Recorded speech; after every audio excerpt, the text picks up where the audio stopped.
répondre directement à la question de la vidéo, que doit-on montrer dans son CV vidéo? Vous. C'est l'objectif de vos CV vidéo, vous devez vous montrer. Alors c'est inquiétant, c'est déstabilisant, on n'a pas toujours l'habitude de se montrer, de se mettre un petit peu en avant. Et c'est ce qu'on recherche en fait lorsqu'on regarde un CV vidéo, c'est de voir la personne, sa personnalité. Maintenant quand vous vous racontez, c'est comme une histoire.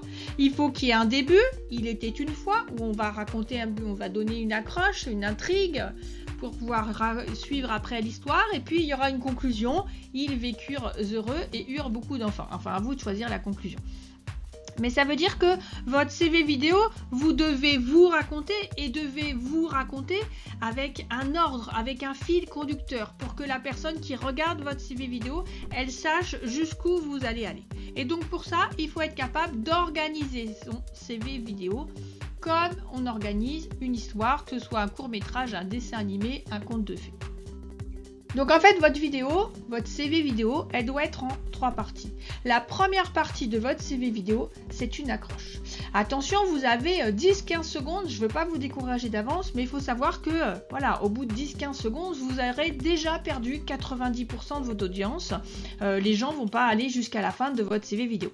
Donc il est important dans cette première partie d'accrocher le spectateur, il faut le penser comme un spectateur, de lui donner envie d'aller voir votre CV vidéo jusqu'à la fin pour qu'il ait un maximum d'informations et que vous ayez un petit peu plus de temps pour le convaincre que vous êtes le bon candidat pour son entreprise. Une fois que vous avez passé cette accroche, comme une dissertation, on va dire, ensuite c'est une démonstration. Vous allez démontrer toutes les qualités, toutes les compétences que vous avez acquises et toutes les compétences que vous pouvez mettre en œuvre dans cette future entreprise, dans ce nouveau poste. Et puis enfin, n'oubliez pas, une histoire, il y a une fin. Et bien là, dans votre CV vidéo, il faut penser à conclure et on va voir en particulier quelles sont les informations qu'on va devoir mettre dans cette conclusion. Donc revenons sur l'accroche. Alors l'accroche, vous avez vu tout à l'heure, c'est « il était une fois ». Typiquement c'est ça, et il faut aller vers la notion de storytelling. Il faut penser pitch comme un créateur d'entreprise. Le créateur d'entreprise, la notion de pitch, qu'est-ce que c'est? Au départ, c'est pitch elevator. Grosso modo, c'est quoi? Vous rentrez dans un ascenseur, vous avez 30 secondes pour discuter avec les personnes qui sont autour de vous et pour réussir à les convaincre de reprendre contact avec vous. C'est typiquement ça, l'accroche d'un CV vidéo. Donner envie pour que d'une part, il continue à regarder votre CV vidéo jusqu'à la fin et d'autre part, qu'il vous contacte. Le CV vidéo en lui-même, c'est un pitch. On n'a pas beaucoup de temps pour convaincre qu'on mérite d'aller à l'étape supplémentaire du recrutement. Et donc, ce qui va être important dans ce pitch et qui fonctionne très très bien, c'est le storytelling. Racontez une histoire, racontez-vous.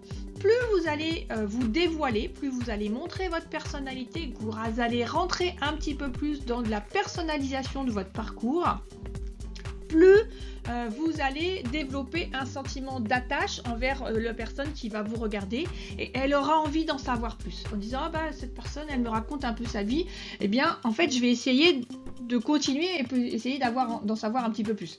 En fait, lorsque l'accroche d'une histoire, elle est bonne, ben, on a envie de connaître l'histoire. Ben, c'est le principe de cette première accroche. Donc, du coup, qu'est-ce qu'on va raconter dans son CV vidéo, dans cette accroche? Ben, commencez par dire qui vous êtes. Je vous rappelle, à la fin de cette accroche, vous aurez perdu 80-85% de votre audience. Donc, il est important de dire déjà qui vous êtes pour que la personne, elle puisse après éventuellement s'attacher et continuer.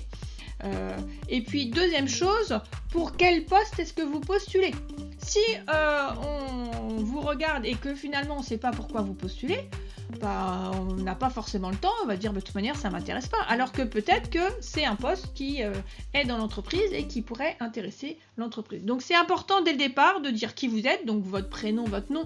Attention, lorsqu'on se présente dans la vie courante, on n'est pas sur un formulaire administratif, on ne dit pas je m'appelle Grillet-Carole, on dit je m'appelle Carole Grillet. Donc pensez déjà communication verbale, orale surtout, et donc lorsque vous dites qui vous êtes, bah vous le faites comme si c'était une conversation le plus naturelle possible.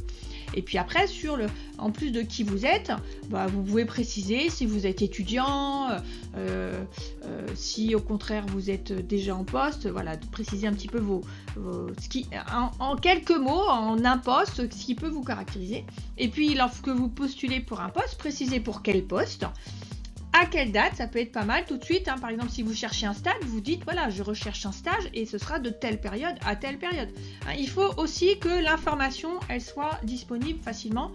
Et un petit conseil aussi, lorsqu'on donne des dates, le cerveau a parfois un peu de mal à les retenir. C'est bien aussi de les montrer à l'écran, ces dates. Donc ça, c'est aussi une information et une ligne directrice que vous devez avoir.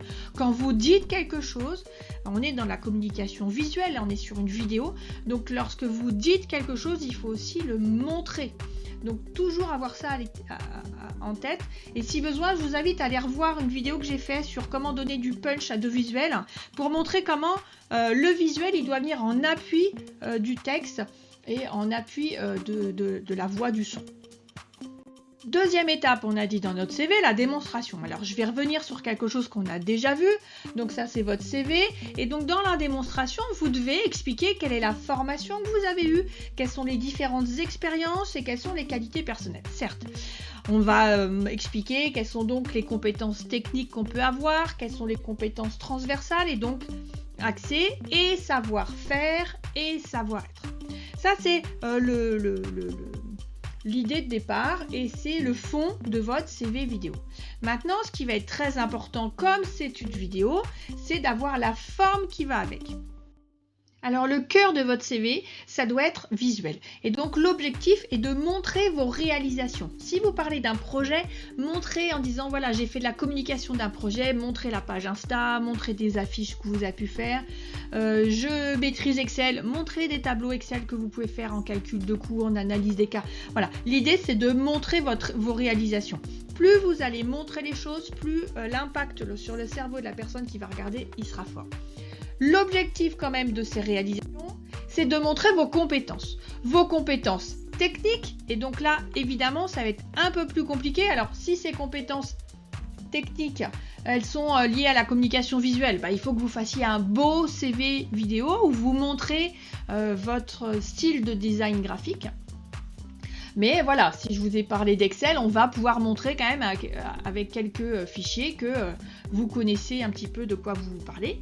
Et puis, par exemple aussi, si vous parlez de comptabilité, ça peut être bien de citer des logiciels, de montrer les logos, de faire des captures d'écran, voilà, pour montrer que vous savez un petit peu de quoi vous parlez.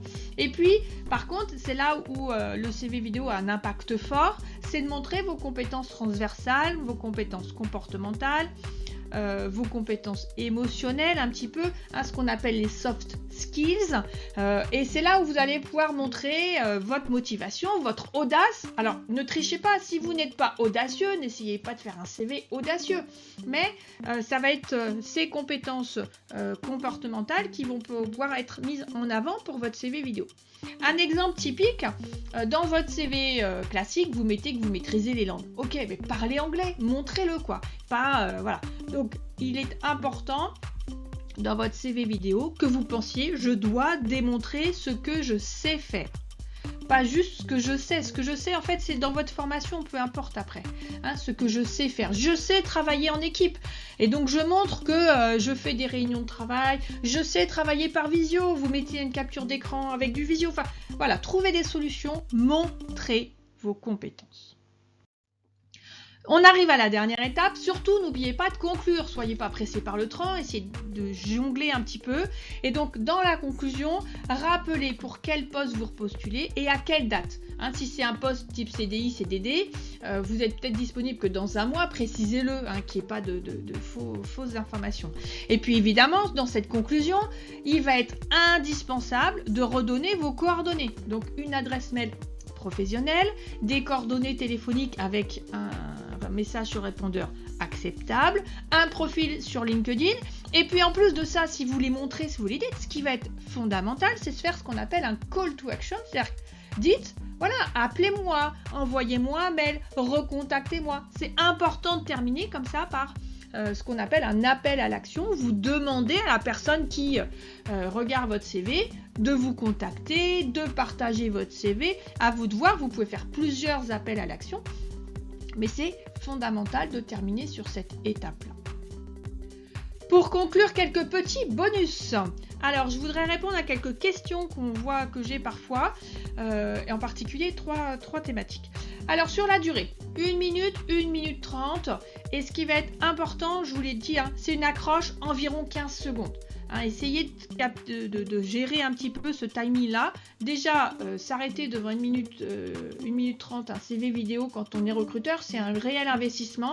Donc voilà, soyez conscient du temps limité qu'est le vôtre et essayez de gérer cette étape-là. Deuxième question, est-ce que je dois me montrer? Eh bien oui. Oui, c'est un CV vidéo. Je vous rappelle que l'objectif, c'est de montrer qui vous êtes, de montrer votre personnalité, mais aussi qui vous êtes en vrai. Alors, premier conseil, vous n'êtes pas obligé de vous filmer pendant tout votre CV vidéo. Vous pouvez faire une accroche où vous vous montrez et après vous ne montrez plus. Mais moi je pense que c'est mieux de se montrer au début qu'à la fin, si vous devez vous montrer qu'à un seul moment. Mais sinon, oui, vous devez vous montrer. Et pour ceux qui vont se montrer plus ou moins longtemps, donc vous êtes face caméra, vous devez regarder la caméra. Si vous vous filmez avec un téléphone, je vous rappelle qu'on va se filmer non pas au format portrait, mais au format paysage. Donc on met son téléphone à l'horizontale. Et ce qu'on a tendance à faire lorsqu'on se filme, surtout quand on est tout seul, c'est qu'on se regarde à l'écran du téléphone. Or, si on se regarde à l'écran du téléphone, ça veut dire qu'on ne regarde pas la caméra. Votre prise de vue, en fait, elle est légèrement sur le côté. Et c'est très désagréable et très déconcertant d'avoir sur un CV ou d'avoir sur une vidéo de façon générale quelqu'un qui ne regarde pas en face, puisque du coup, on a l'impression qu'il regarde autre chose. Donc, faites bien attention à ça. Du coup, ce que vous pouvez faire, un petit conseil technique, c'est que pour vous voyez bien où est-ce qu'il faut que vous regardiez, parce qu'on est forcément happé par le téléphone où on se voit, essayez de vous mettre un petit post-it juste à côté de la prise de vue pour bien vous dire où est-ce que vous devez regarder. Mais ça, c'est un des écueils qu'on voit parfois où les gens ne regardent pas la caméra, ils se regardent sur l'écran, du coup ça fait un léger décalage et c'est pas très agréable. Troisième conseil, est-ce qu'il faut que je parle? C'est toujours mieux si on entend votre voix. Je vous rappelle, l'objectif c'est de se montrer et aussi de parler.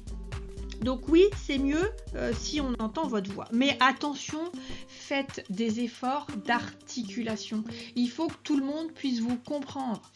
Moi, personnellement, j'ai des grosses difficultés à articuler, j'ai des grosses difficultés à parler lentement, mais c'est un effort que vous devez réaliser. Essayez de faire en sorte de parler distinctement pour que le plus grand nombre vous entende. Si on ne comprend pas ce que vous allez dire, vous n'allez pas capter l'attention et on ne regardera pas votre CV vidéo jusqu'à la fin. Et puis, dernier petit conseil aussi, vous allez peut-être faire du montage. Et donc, lorsqu'on fait un montage avec un logiciel de montage, on va avoir différentes pistes. On aura la piste du son et on aura différentes pistes images, voire différentes pistes son. Et ce qu'il faut faire très attention à ne pas décaler la vidéo avec le son. Sur certains CV vidéo, il y a eu des effets de montage et on n'a pas découpé la vidéo au même moment que le son. Et on se retrouve avec un décalage entre la personne qui parle et le son qui sort de la bouche de la personne qui parle.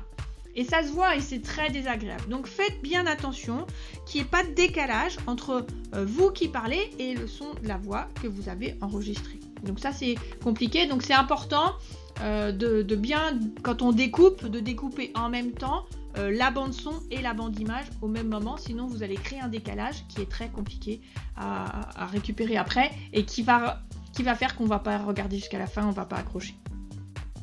Pour conclure, n'essayez pas de vous déguiser, n'essayez pas de faire une personnalité qui est fausse, qui n'est pas la vôtre. Vous avez votre propre personnalité, chacun a la sienne, donc chacun est original. Vous ne serez recruté parce que votre personnalité correspond à ce qu'on attend sur un poste dans une entreprise particulière. C'est pas parce que vous ne serez pas recruté que vous n'êtes pas intéressant, c'est que ça ne matche pas.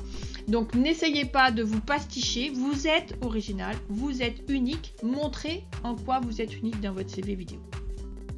Je vais conclure en faisant moi aussi un appel à l'action, n'hésitez pas à aimer la vidéo, à vous abonner à la chaîne. Et puis s'il y a des questions auxquelles je n'ai pas répondu, si vous reste des questions, n'hésitez pas à les poser en commentaire. J'essaierai de vous donner mon opinion sur vos questions. Je vous souhaite bon courage pour cet investissement qu'est le CV vidéo, mais qui, je pense, sera rentable. Bon courage et à bientôt!